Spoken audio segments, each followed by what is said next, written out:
देवेंद्र फडणवीस 3.0। मेरा पानी उतरता देख मेरे किनारे पे घर मत बसा लेना, मैं समंदर हूं लौट कर जरूर आऊंगा। देवेंद्र फडणवीसांनी पुन्हा येईन हे शक्य करून दाखवलंय। 132 आमदार निवडून आणून ते शक्य करून दाखवलंय।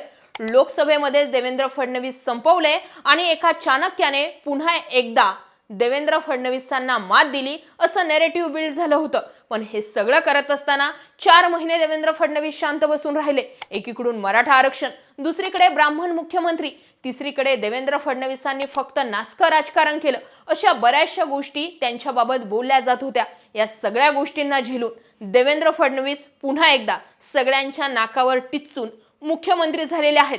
अर्थात हा विजय ईव्हीएमचा आहे असं सुद्धा काही लोक म्हणतात, परंतु मान्य करूनच चालावं लागेल। जर लोकसभा निवडणुकीला ईव्हीएम वर बोट ठेवलं गेलं नाही तर मग विधानसभा निवडणुकीला ईव्हीएम वरती बोट कसं ठेवता